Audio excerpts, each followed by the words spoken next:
Perkenalkan Ibu, kami dari mahasiswa UNTAD program studi bimbingan konseling.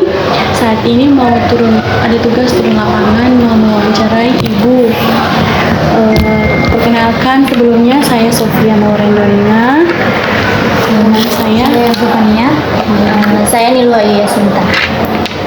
Baik Ibu, saat ini kami akan bertanya beberapa pertanyaan mungkin kepada Ibu, atau sebelumnya Ibu mungkin boleh perkenalkan diri. Nama saya Nur Fatni Aisyah. Saya guru BK di SMK Negeri 3 Palu. Kami di sini ada 8 orang guru BK-nya. Jadi satu guru BK itu pegang 2 jurusan. Karena di sini ada 11 jurusan. Iya Ibu. Oke, langsung saja ke pertanyaan Ibu. Yang pertama, bagaimana program BK Karir di sekolah? Jadi program BK Karir di SMK Negeri 3 Palu itu disusun atas secara sistematis untuk menjembatani siswa dengan dunia industri dan dunia usaha, yang biasa disingkat kalau di SMK itu DUDI, dunia usaha dan dunia industri. Iya. Jadi biasanya kita itu di sini ada pemberian informasi karir. Nah, boleh informasinya itu kadang kita sampaikan di Instagramnya BK atau di secara layanan klasikal. Terus ada juga bimbingan kelompok, yang mana anak-anak yang misalkan dia punya arah karirnya kemana, itu disatukan, lalu kita lakukan bimbingan kelompok. Nah, di situ kita melakukan diskusi.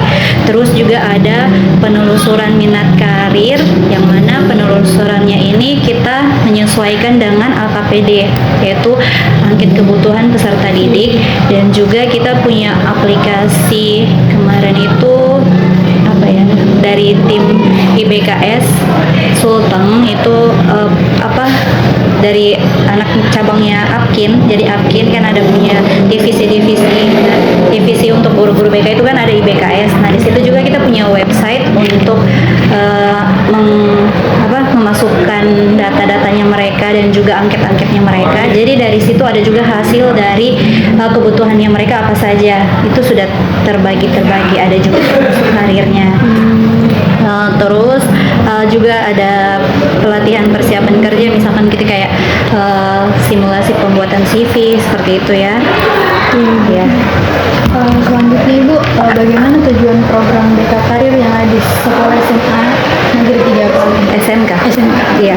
Jadi tujuan program BK Karir di SMK Negeri 3 Palu itu bukan hanya untuk memberikan mereka informasi, tapi juga untuk memberdayakan siswanya kita. Jadi yaitu yang pertama, bagaimana kita membuat mereka untuk memahami potensi diri mereka sendiri. Jadi kalau kemarin itu mereka ada tes di Aku Pintar, di website Aku Pintar. Nah, di situ kan ada tes untuk mengenal minat dan bakat.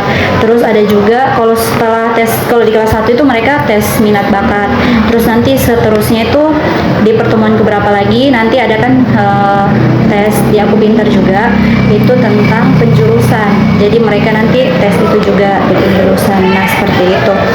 Terus juga kita untuk peningkatan daya saing, misalkan meningkatkan attitude mereka, kedisiplinannya mereka, itu kan juga tanggung jawabnya sebagai guru BK kan. Nah, terus juga sinkronisasi dengan dunia usaha dan dunia industri. Nah, yang kemarin kita di SMK 3 itu dapat bantuan TEFA. Jadi kalau SMK dengan SMA itu berbeda, maksudnya sangat jauh berbedanya kan. Kalau SMA lebih ke umum, sedangkan kita lebih fokus ke dunia usaha dan dunia industri. Bagaimana lulusan kita ini bisa terserap di perusahaan-perusahaan. Nah, kemarin kebetulan kita mendapatkan bantuan dari pemerintah itu TEFA.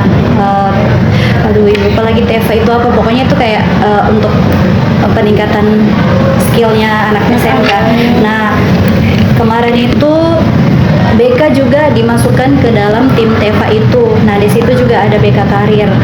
Terus kemarin yang sempat ikut pelatihannya itu saya tentang karir. Nah, di situ juga dijelaskan bagaimana perusahaan ini sangat butuh dengan bukan cuma skillnya saja yang anak-anak dibutuhkan, tapi juga attitude-nya. Nah, jadi seperti itu. Baik Ibu, selanjutnya bagaimana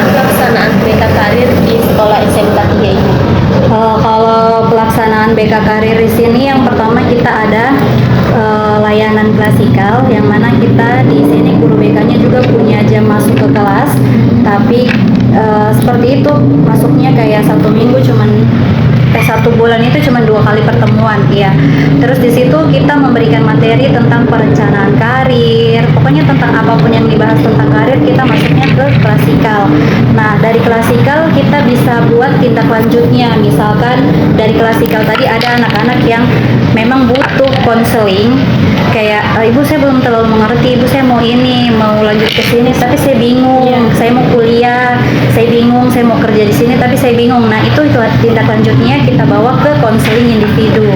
Terus kalau misalkan yang bingungnya banyak, jadi kita bawanya ke konseling kelompok. Jadi misalkan kalau yang mau kuliah galaunya yang mau kuliah ada 4-5 orang. Nah, jadi itu kita lakukan konseling kelompok. Terus kita juga ada kolaborasi dengan tim BKK. Di sini kan ada tim bursa kerja khusus kalau di SMK. Nah, itu kerjasama juga dengan guru BK, yang mana tim BKK ini dengan guru BK kerjasama untuk penyerapan alumni-alumni ke perusahaan-perusahaan yang ada di Sulteng, yang ada di Indonesia. Terus kalau untuk saat PKL Prakerin, guru BK juga memantau, mengikuti perkembangan mereka di tempat PKL-nya itu seperti apa.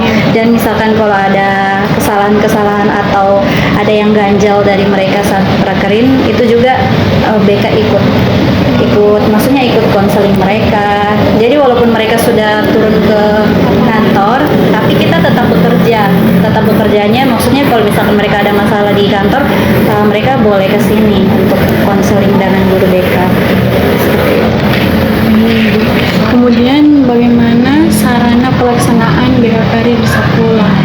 Kalau sarananya yang pertama pasti itu adalah ruang konseling, yang mana mereka itu adalah tempat privasi untuk mereka diskusi secara mendalam tentang kegalauan, kegundahan yang mereka rasakan, misalkan mau masuk kuliah, mau tembak jurusan apa, terus kampus mana. Nah itu mereka konseling.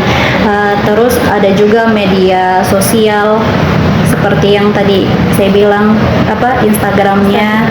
Jadi mereka kadang kan malu mau datang ke ruang BK, jadi mereka bisa DM ke Instagram itu, iya, curhatnya secara online. Misalkan ibu gimana cara baru-baru ini kayak ibu gimana caranya mau masuk daftar beasiswa Berani Cerdas. Nah mereka awal pembicaraannya dari situ, dari DM boleh. Terus ada juga kita menyediakan papan informasi, tapi itu sih papan informasinya belum terlalu update karena mereka lebih ke media sosial dibanding kayak orang mau datang ke sini, katanya mereka malu kalau mau datang ke sini langsung. Jadi kadang juga lewat WA seperti itu ya.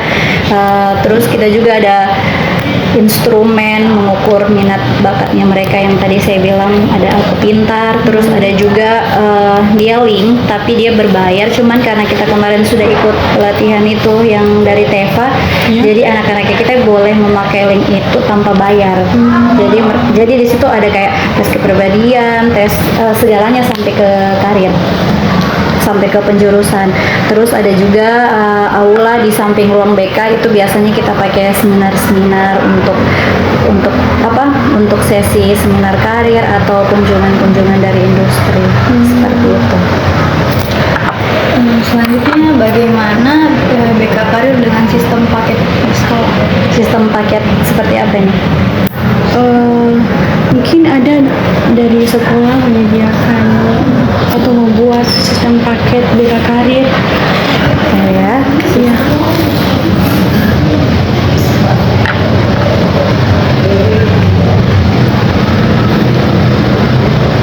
Oh, yang konstruktor ya? Iya, mungkin. Kalau untuk yang terstrukturnya kita belum ada sih, cuman itunya saja kayak dari pemahaman dirinya mereka, wawasan dunia kerjanya, terus pengambilan keputusannya, cuman seperti itu. Kalau kayak kan terstruktur itu kayak sudah ada SOP-nya begitu kan, misalkan kelas 10 mereka harus ini nih, tes ini, kelas 11 mereka harus mencapai yang seperti ini, harus ada sudah tahu cara buat CV atau apa. Nah kelas 12 mereka sebelum PKL mereka harus ada seminar, harus ini. Kalau untuk realisasinya di sekolah sudah ada, cuman kalau untuk secara apa ya tersurat itu memang belum ada seperti itu. Oh iya Ibu. Mungkin hanya ini saja yang akan kami tanyakan kepada Ibu. Iya. Terima kasih atas waktu dan kesempatannya Ibu.